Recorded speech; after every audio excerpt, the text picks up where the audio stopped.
The issue of black maternal mortality. Let's talk about that. So I have been working on that issue for years with my colleagues from the CBC when I was in the Senate and now as vice president.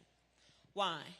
Because black women in the United States of America are 3 to 4 times more likely to die in connection with childbirth than other women. And we know that there are a variety of reasons for that, but we also know that this is a healthcare crisis of the highest order that has received very little attention proportionate to the seriousness of the matter. So I worked with my colleagues when I was in the Senate. We passed a number of bills, and when I came into the United States, when I came in as vice president, I continued to work on it, and one of the things I found is this, that I was looking at, well, for women on Medicaid, which states are providing for postpartum care not just for 2 months, but for up to 12 months. And I realized when I came in as vice president, only 3 states would extend Medicaid coverage for postpartum care from 2 months to 12 months. I don't have a problem shaming people sometimes. So I challenged the states to extend it, and now 46 states have extended Medicaid coverage for postpartum care. There is a direct connection between this and black maternal mortality. But here's the other thing, back to the other point about freedom of choice. The majority of black women in America live in the South. You know that in the South, we have some of the highest rates of black maternal mortality.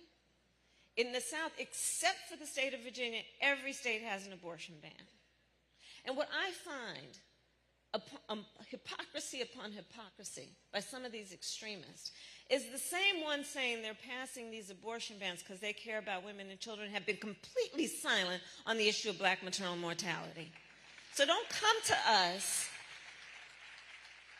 gaslighting us about where you've been and where you haven't been on important issues that relate to what we know every day affects our sisters, our mothers, our aunties, our grandmothers, and could affect our daughters. So if we were to take that, right, because I think that part of what we do with this conversation on Chief to Chief is make sure that folks really walk away with the call to action for what's different for them. You talked about this engagement in voting and civically, and there are folks in this room that probably have voted, and there's folks in this room that maybe haven't voted. But what are they see from the vote?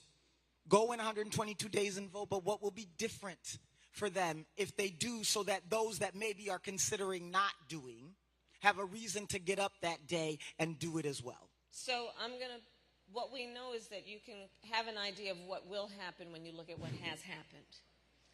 So I'd ask people in the room to raise your hand if you relieve student loan debt relief because you voted in 2020 and Joe Biden and I came in office and were able to forgive billions of dollars of student loan debt, understanding how it impacts all communities and especially ours.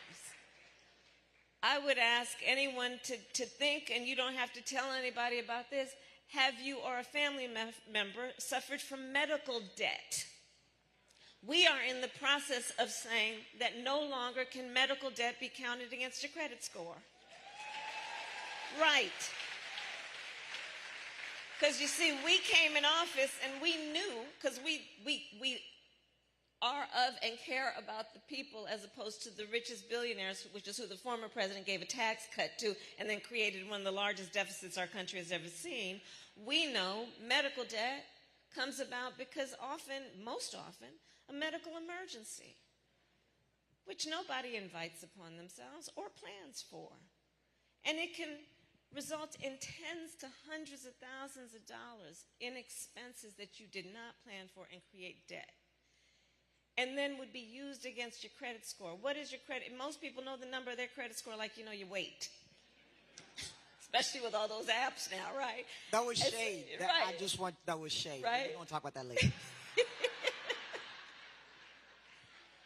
But the credit score makes a decision then about who's eligible for a car loan or a small business loan or getting an apartment lease. And what's wrong about medical debt being used in the credit score is the credit score is supposed to be a measure of whether you're responsible with money. A medical emergency is not about that issue. What we have done to cap the cost of insulin at $35 a month. Raise your hand if you have a family member who has diabetes. Right. And what we know is that black folks are 60% more likely to be diagnosed with diabetes. We cap the cost of insulin at $35 a month. We have finally allowed Medicare to negotiate drug prices with the big pharmaceutical companies to bring the cost down. So I say, look at what we've done to know that when you voted in record numbers, people voted in record numbers in 2020. This is what was able to happen. And when everyone votes in those numbers again in 122 days, we can see it through. And seeing it through includes what we intend to do to raise federal minimum wage, what we intend to do to bring down the cost and make affordable child care a reality for all families. We have said 7% of your income should be, not more than 7% of your income should have to go for child care. What we are in the process of doing for affordable housing, both for renters and those who want to be first-time homeowners. We have a plan. We need Congress to agree that if you are the first generation in your family to seek home ownership, you'll get a $25,000 tax credit to help you with the down payment. So one of the things that the Essence brand specifically represents is over 5 decades of a legacy of showing, demonstrating, and equipping the black woman with the power and influence she has on all. That's right. When she turns her head left, the world turns left. When she decides to do something, other people decide to do it at a different price than they're paying her to do it. I'm sorry, different speech. The value of what she delivers is not always returned at the value of what somebody who mimics what she did delivered. Right. So for 50 years, Essence has been teaching this member of human community called the black woman that she has a power that just needs to be unleashed versus she doesn't have a power. And because she has a power, everybody around her follows her power. Which I would then say that those that are here with us live and those that are here with us virtually have the power to make this country be whatever it needs to be for black community. That's right. So with that being known, whether it's the Vice President of the United States or anybody else, Madam Vice President, you are speaking to the most powerful ballot community That's right. we have. They are the CEOs of home culture and community for all.